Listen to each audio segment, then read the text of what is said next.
जय श्री कृष्णा दोस्तों। आप सभी कैसे हो? आई होप आप सब सही होंगे। और आपको पता है कि ओई अष्टमी का त्यौहार आने वाला है, तो आप सभी को ओई अष्टमी त्यौहार की बहुत बहुत शुभकामनाएं। तो सबसे पहले हम पढ़ेंगे ओई अष्टमी कब है। ओई अष्टमी इस साल 24 अक्टूबर को मनाई जाएगी। ओई अष्टमी का व्रत माताएं कार्तिक कृष्ण अष्टमी तिथि को रखती हैं और इस साल यह तिथि 24 अक्टूबर को सुबह 1:18 पर शुरू होगी और 25 अक्टूबर को सुबह 1:58 पर खत्म होगी। उदया तिथि की मान्यता के अनुसार ओई अष्टमी का व्रत 24 अक्टूबर को रखा जाएगा। अब हम पढ़ेंगे ओई अष्टमी पर तारों को देखने का शुभ मुहूर्त कब है। ओई अष्टमी पर तारों को देखकर अर्घ्य देने का समय शाम को 6:06 से है। इस दिन सूर्यास्त 5:42 पर होगा। माताएं ओई अष्टमी पर तारों को जल चढ़ाने के बाद पूजा करती हैं और उसके गुड़ के बने पुए से चंद्रमा को भोग लगाकर स्वयं भी उसी से व्रत खोलती हैं और बच्चों को भी वह पुए प्रसाद के रूप में देती हैं। होली अष्टमी की व्रत कथा। अब हम कथा पढ़ेंगे। एक साहूकार था जिसके 7 बेटे और 7 बहुएं थीं। दिवाली से पहले कार्तिक अष्टमी को 7 बहुएं अपनी इकलौती ननद के साथ जंगल में जाकर खदान में मिट्टी खोद रही थी। वहाँ स्याहू की मांद थी।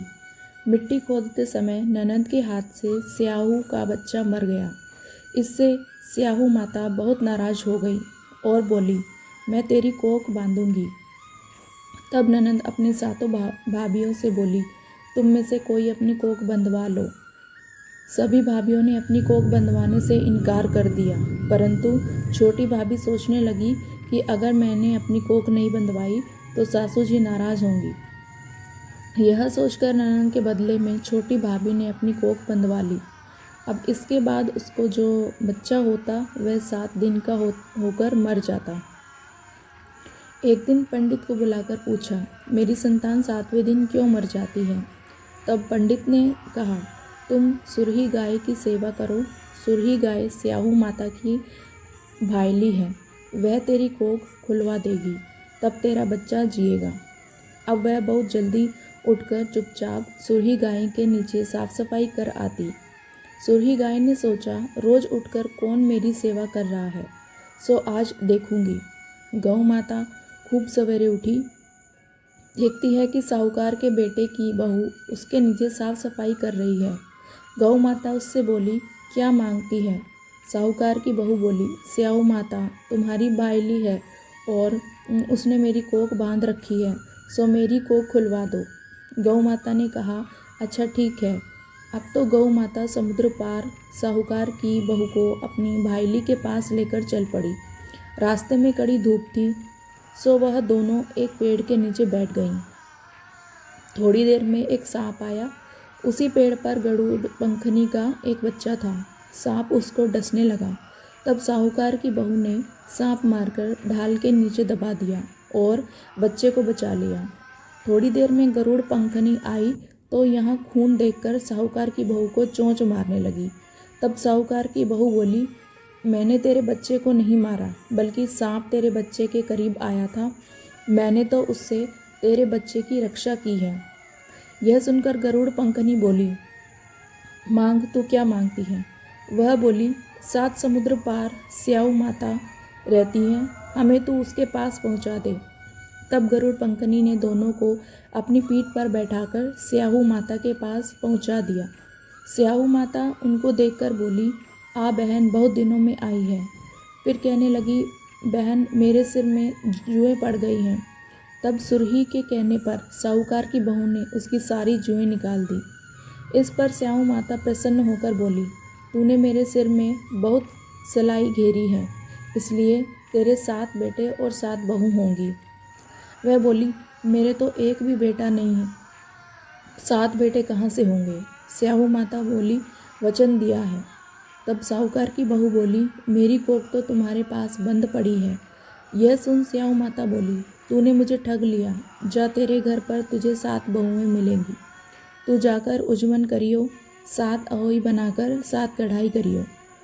वह लौटकर घर आई तो वहाँ देखा कि 7 बेटे 7 बहू बैठे हैं। वह खुश हो गई। उसने 7 अहोई बनाई, 7 उजमन किए और 7 कढ़ाई करी। शाम के समय जेठानियाँ आपस में कहने लगी कि जल्दी जल्दी पूजा कर लो, कहीं छोटी बच्चों को याद करके न रोने लगे। थोड़ी देर में उन्होंने अपने बच्चों से कहा, अपनी चाची के घर जाकर देख आओ कि आज वह अभी तक रोई क्यों नहीं। बच्चों ने आकर कहा, चाची तो कुछ मान रही है, खूब उजमन हो रहा है। यह सुनते ही जेठानियाँ दौड़ी दौड़ी वहाँ आई और आकर कहने लगी कि तूने कोख कैसे खुलवाई। वह बोली, तुमने तो कोख बंधवाई नहीं थी, सो मैंने कोख बंधवा ली थी। अब स्याऊ माता ने कृपा करके मेरी कोख खोल दी है। हे स्याऊ माता, जिस प्रकार उस साहूकार की बहू की कोख खोली, उसी प्रकार हमारी भी कोख खोलना। एक कटोरी में गेहूं के दाने या फिर हल्दी चावल लेकर यह कहानी सुनना अच्छा होता है। तो यहाँ पे हमारी कहानी ख़त्म होती है। अब हम पढ़ेंगे अहोई अष्टमी व्रत का महत्व। अहोई अष्टमी व्रत का महत्व बहुत ही खास माना जाता है। इस व्रत को करने से आपकी संतान खुशहाल होने के साथ ही दीर्घायु भी होती है। हर प्रकार के रोगों से उनकी रक्षा होती है और स्याऊ माता बच्चों का भाग्य बनाती है और उनको हर बुरी नज़र से बचाती है। इस व्रत को करने से आपके घर में सुख समृद्धि बढ़ती है और आपके घर में बच्चे करियर में खूब तरक्की करते हैं। यह व्रत सूर्योदय से लेकर सूर्यास्त तक रखा जाता है और बिना अन्न जल ग्रहण तारों को जल अर्पित करने के बाद ही यह व्रत खोला जाता है। जय स्याऊ माता की, जय स्याऊ माता की। स्याऊ माता आप सबके बच्चों को स्वस्थ और खुश रखें। धन्यवाद दोस्तों।